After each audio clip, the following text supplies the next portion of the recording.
ఈరోజు మాజీ ముఖ్యమంత్రి వర్యులు దివంగత నేత వైఎస్ రాజశేఖర రెడ్డి గారి 75వ జయంతి ఉత్సవ కార్యక్రమాన్ని పురస్కరించుకొని ఇక్కడ నిర్వహింపజేసినటువంటి జయంతి ఉత్సవ కార్యక్రమం నిర్వాహకులు కార్యక్రమంలో పాల్పంచుకుంటున్నటువంటి మీకు హృదయపూర్వక నమస్కారం చెప్తూ వాస్తవంగా వైఎస్ రాజశేఖర రెడ్డి గారితో నాకే కానీ ఈ ప్రాంతానికి ఉన్నటువంటి అనుబంధం మర్చిపోలేనటువంటిదని చెప్పక తప్పదని చెప్పండి. ఆనాడు వారు ఉమ్మడి ఆంధ్రప్రదేశ్ రాష్ట్రంలో ముఖ్యమంత్రిగా వాస్తవంగా ఆయన పంచకట్టులోనే ఒక రైతు మొత్తం భారతదేశంలో ఇలా ఉచిత విద్యుత్ కార్యక్రమం అమలు చేయటం జరిగిందంటే ఆనాడు మరి కాంగ్రెస్ పార్టీ ఎన్నికల ప్రణాళికలో పేర్కొనడం, దానికి అనుగుణంగా మన ఉమ్మడి ఆంధ్రప్రదేశ్ రాష్ట్రంలో అమలు చేసి తలపెట్టడం రైతాంగాన్ని ఒక ఆత్మవిశ్వాసం నింపిందని చెప్పక తప్పదని చెప్పండి. అట్లాగే ఇలా రుణమాఫీకి సంబంధించే కానీ జాతీయ స్థాయిలో రుణమాఫీ అమలు చేయాలని చెప్పని ఆనాటి కేంద్ర ప్రభుత్వం యూపీ చైర్పర్సన్ సోనియా గాంధీ గారు తలిస్తే సకాలంలో అప్పు చెల్లించినటువంటి ఒక రైతాంగానికి ఏదైతుందో ఎక్కడ దేశంలో ఏ రాష్ట్రం కూడా లేదని చెప్పంటున్నాం. 5,000 రూపాయలు ప్రోత్సాహం అందజేయడం జరిగింది. ఇలా రైతాంగం అంటే ఆయన ఒక ఆత్మ బంధువుగా చూసేటటువంటి వాడు రైతాంగం అని చెప్పాడు.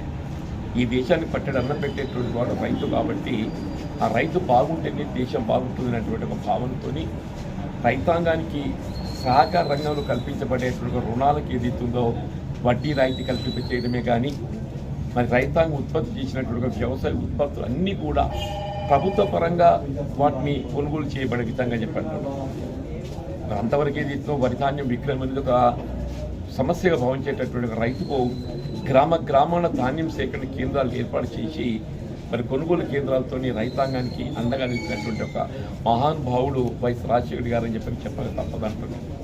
రైతాంగం రైతు కూలీలతో పాటు ఏది ఇస్తున్నదో మరి విద్య అనేది ప్రధానం, వైద్యం అనేది ప్రధానం చెప్పంటున్నారు. నిరుపేద వర్గాలకు విద్య వైద్యం ఉచితంగా కల్పింప చేయాలని ఏదైతే భారత రాజ్యాంగం నిర్దేశించిందో దానికి అనుగుణంగా మన ఫీజు రియంబర్స్మెంట్ అనేది దేశంలో ఇక్కడ లేదు. అటువంటి ఫీజు రియంబర్స్మెంట్ కార్యక్రమాన్ని మరి అమలు చేసి తలపెట్టి ప్రతి పేదవాడి కుటుంబంలో మరొక సాంకేతిక విద్యా నిపుణుడు మనం ఏర్పాటు చేయగలిగామని చెప్పంటే ఫీజు రియంబర్స్మెంట్ అని చెప్పక తప్పదంటారు. ఆనాడు ఆంగ్ల మాధ్యమం యొక్క ప్రాధాన్యతను గుర్తించి కేజీ టు పీజీ వరకు ఆంగ్ల మాధ్యమంలో విద్యా సదుపాయం కల్పింప చేయాలని చెప్పని ఇవాళ సక్సెస్ స్కూల్స్ ఏర్పాటు చేసిన ఆల్రెడీ సక్సెస్ స్కూల్స్ ఏర్పాటు చేసిన చెప్పండి. అట్లా ఏదైతుందో యూనివర్సిటీ స్థాపనే కానివ్వండి, వైద్యానికి సంబంధించి నిరుపేద వర్గాలకు వైద్యం భారమవుతుందని చెప్పి భావించి తరించి రాజీవ్ ఆరోగ్యశ్రీ ఎవరైనా కూడా ఊహించలేదు, ఆలోచించలేదని చెప్పంటున్నాం. ఎంత నిరుపేద వర్గమే కానీ రేషన్ కార్డు కలిగి ఉంటే కార్పొరేట్ స్థాయిలో ఉచిత వైద్య సదుపాయం పొందబడే విధంగా మరి ఆరోగ్యశ్రీ కార్యక్రమాన్ని అమలు చేసి తలపెట్టడం దేశంలోని ప్రపంచంలో కూడా వచ్చింది అనుకుంటా. ఎక్కడైనా ఇతర దేశాలు ఉందో లేదో నాకు తెలియదు కానీ భారతదేశంలో మాత్రం ఏదైతుందో ఈ కార్యక్రమాన్ని ఆరంభింపజేసిన వైఎస్ రాజశేఖర్ గారు చెప్పిన తప్పే కానీ 104 కానీ ఇలా ప్రమాద బారిన పడ్డటువంటి ఒక క్షతగాత్రుడిని ఆసుపత్రికి చేర్చడంలో ఎవరే కానీ సంకోచిస్తారు. కానీ అటువంటి వారికి ఏదైతే ఒక ఫోన్ కాల్తో ఏదైతుందో ఇవాళ అతన్ని ఆదుకునే విధంగా అంటే ప్రతి ఆడబిడ్డ పురుడు పోసుకోవడానికి వరకు ఏదైతున్నదో మీరు 108కి ఒకసారి ఫోన్ కొడితే తల్లిగా రావడం ఆలస్యం కావచ్చు కానీ అంబులెన్స్ రావడం ఆలస్యం కాకుండా ఏదైతుందో కార్యక్రమాన్ని అమలు చేసి తలపెట్టిన ఘనత ఏదైతుందో ఇలా రాజశేఖరుడు కాదని చెప్పక తప్పదని చెప్పంటాం. ఇట్లా ఒక్కొక్క కార్యక్రమం చూస్తుంటే నిజంగా కూడా చెప్పంటాను. నేను ఇవాళ హైదరాబాద్ నగరాన్ని తీర్చిదిద్దింది ఎవరు అని అంటే వైఎస్ రాజశేఖర్ గారని చెప్పంటున్నా. హైదరాబాద్ నగరానికి మణిహారం లాగా ఔటర్ రింగ్ రోడ్డు నిర్మాణం తలపెట్టి హైదరాబాద్ నగరంలో ఏ ప్రాంతంకి వెళ్ళి ఏ ప్రాంతమైనా కానీ మరి మనం ప్రయాణం చేసేటువంటి సౌకర్యం ఏర్పాటు చేసింది వైఎస్ రాజశేఖర్ గారు అని చెప్పక తప్పదంటున్నాను. అట్లాగే రాజీవ్ గాంధీ ఇంటర్నేషనల్ ఎయిర్పోర్ట్ అని చెప్పంటున్నా.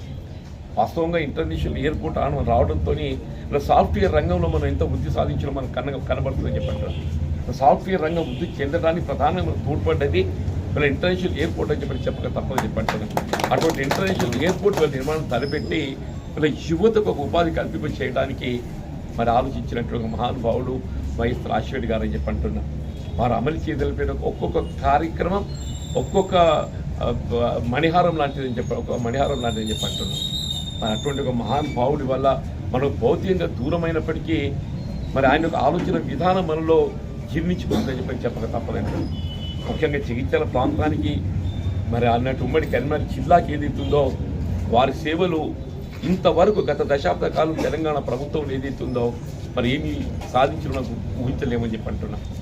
ఇప్పుడు ఉమ్మడి కరీంనగర్ జిల్లాలో శాతవాహన యూనివర్సిటీ చెప్పంటూ నేను ఇక్కడ కరీంనగర్ జిల్లా కేంద్రానికి ఏదైతే రహదారి సౌకర్యం మెరుగుపరచాలనే ఒక భావన తలంపుతో ఏదైతుందో హైదరాబాద్ నగరం జూబ్లీ స్టేషన్కి వెళ్ళి కరీంనగర్ వరకు ఏదైతుందో రాజీవ్ రహదారి రోడ్డు నిర్మాణం కానివ్వండి చెప్పంటూ నేను మన జగిత్యాల ప్రాంతానికి సంబంధించి సాంకేతిక విద్యా కళాశాల జేఎన్టీయూ కళాశాల కానివ్వండి, వ్యవసాయ కళాశాల కానివ్వండి, జగిత్యాల ప్రాంతానికి సంబంధించి ఇక్కడ కోర్టులో ఏదైతుందో వెటర్నరీ కళాశాల కానివ్వండి, ఇక్కడ జగిత్యాల మహిళా డిగ్రీ కళాశాల కావాల్సిన భవన వసతి సదుపాయం కానివ్వండి చెప్పంటూ నేను ఇప్పుడే మిత్రులు పేర్కొన్నట్టు ఏదైతుందో జగిత్యాల పట్టణం ఎప్పటికీ కూడా త్రాగునీటి ఇబ్బంది రాకూడదనే భావనతోని ఆనాడు 25 కోట్లు మంజూరు చేసి జగిత్యాల త్రాగునీటి సౌకర్యం మెరుగుపరచడానికి దోహదపడ్డ జరిగిందని చెప్పి అంటున్నాం.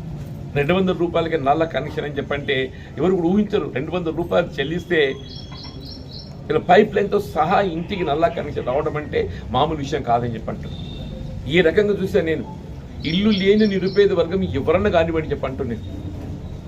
ఇల్లు లేని నిరుపేద ఎవరన్నా కానివ్వండి చెప్పంటారు సాచ్యురేషన్ ప్రాతిపదికన ఏ విధమైనటువంటి సిఫారసు అవసరం లేకుండా అతను ఏదైతే నిర్మాణం చేసుకొని తలపెట్టుకుంటే ప్రభుత్వ పరంగా నిరుపేద వర్గాలకు అందరికీ కూడా 100% హౌసింగ్ స్కీమ్ అమలు చేసినటువంటి ఒక ఘనత రాజశేఖర్ గారిని చెప్పంటారు. ఇదే మన జగిత్యాల ప్రాంతానికి సంబంధించి వాళ్ళ నూకపల్లి ఏదైతే హౌసింగ్ కాలనీ మనం పంచడం దొరుకుతుందో ఆనాడు ఆ నూకపల్లి హౌసింగ్ కాలనీ నిర్మాణానికి కావాల్సిన స్థల సేకరణకు మన దాదాపు 200 ఎకరాలు అవసరం పడ్డట్టయితే నిధులు సమకూర్చి స్థల సేకరణ తోడ్పడి ఏకమొత్తంగా 4000 ఇండ్లు మంజూరు చేయడం జరిగిందని చెప్పంటారు జగిత్యాల పట్టణానికి. మన వైఎస్ రాజశేఖర రెడ్డి గారు ముఖ్యమంత్రిగా ఇవాళ ఏదైతే ఉందో 4000 ఇండ్లు జగిత్యాల పట్టణానికి మరి మంజూరు చేయబట్టమే నిర్మాణాలన్నీ కూడా ఇవాళ కొనసాగింపుగా ఉన్నాయని చెప్పంటున్నా. కొన్ని మధ్యలో ఏదైతుందో నిలిపివేయడం జరిగినప్పటికీ కూడా అసలు జగిత్యాల్లో ఇండ్లు లేనటువంటి వారికి ఇండ్ల నిర్మాణ కార్యక్రమాన్ని రూపొందింపచేసి దానికి ఒక కార్యరూపం ఇచ్చే విధంగా స్ఫూర్తిని కలిగించింది వైఎస్ రాజశేఖర గారు అని చెప్పి చెప్పక తప్పదు. ఈ ప్రాంతంతో ఉన్న అనుబంధమే కానివ్వండి, ఇవాళ వ్యక్తిగత నాకున్నటువంటి అనుబంధమే కానీ జీవితకాలం ఎన్నడూ మర్చిపోలేమని చెప్పంటున్నాను. ఇలా మహిళలకు ఆడబిడ్డలకు ఏదైతుందో ఆనాడు కేంద్రంలో గ్యాస్ సిలిండర్ ధర 50 రూపాయలు పెరిగితే ఆడబిడ్డలపై భారం పడకూడదనే భావనతోని ఆ పెంచిన గ్యాస్ సిలిండర్ భారం 50 రూపాయలు ఏదైతున్నదో తెలంగాణ ఉమ్మడి ఆంధ్రప్రదేశ్ రాష్ట్రం ప్రభుత్వం భర్తీ చేసి ఆడబిడ్డలపై భారం పడకూడదు చూసిందమ్మా చెప్పంటున్నా. దేశంలో ఎక్కడ కూడా ఏదైతే పెంపు అయింది 50 రూపాయలు, కానీ ఆనాడు ఉమ్మడి ఆంధ్రప్రదేశ్ రాష్ట్రంలో మాత్రం ఏదైతుందో ఈ పెంపు భారం అనేది ఏదైతుందో ఇలా గృహిణులపై పడకుండా ప్రభుత్వం అండా నిలబడి ఆదుకోవడం జరిగిందని చెప్పి అంటున్నా. మరి ఒక కార్యక్రమం చెప్పి అంటున్నా. ఇప్పుడు మిత్రులు అల్పసంఖ్యాక వర్గాలకు సంబంధించిన రిజర్వేషన్ సౌకర్యం చెప్పి అంటున్నా.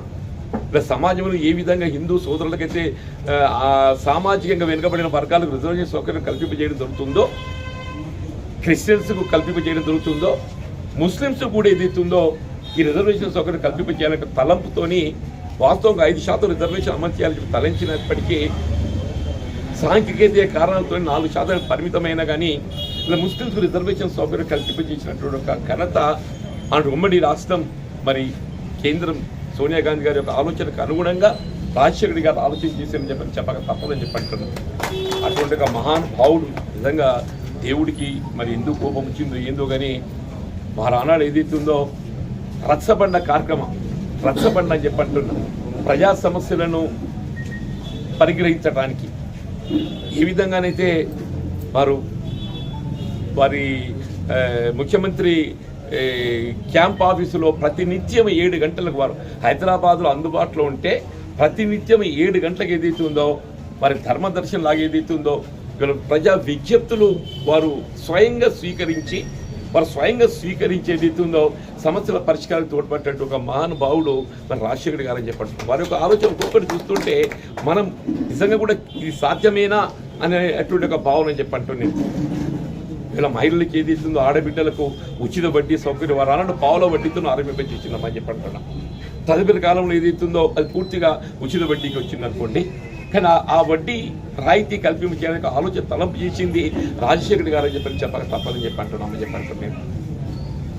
ఇవాళ అంటే వారి ఆలోచన అంటే వాస్తవం చెప్పడం రైతాంగమే కానీ రైతు కూలీలే కానీ విద్య కానీ వైద్యం కానీ నిరుద్యోగ యువతకు ఉద్యోగ ఉపాధి అవకాశాల కల్పన అని చెప్పి అంటున్నా. నిరుద్యోగ యువతకు ఉద్యోగ ఉపాధి అవకాశాల కల్పనలో ఏదైతుందో వారు పెద్దపీట వేయడం జరిగిందని చెప్పి అంటున్నా. అటువంటి మహానుభావుడి వల్ల తెలుగువారి హృదయాల్లో నిలిచిపోయినటువంటి ఒక మహానుభావుడు రాజశేఖర్ గారు అని చెప్పక తప్పదంటూ నేను వాళ్ళ వారి జయంతి ఉత్సవ కార్యక్రమం ఇంత ఘనంగా నిరూపించేసినటువంటి ఒక మరి కాంగ్రెస్ శ్రేణులు ఇందులో పాల్గొన్నటువంటి మిత్రులకు అందరికీ హృదయపూర్వక నమస్కారం చెప్తూ సెలవు తీసుకుంటున్నాను. జై హింద్.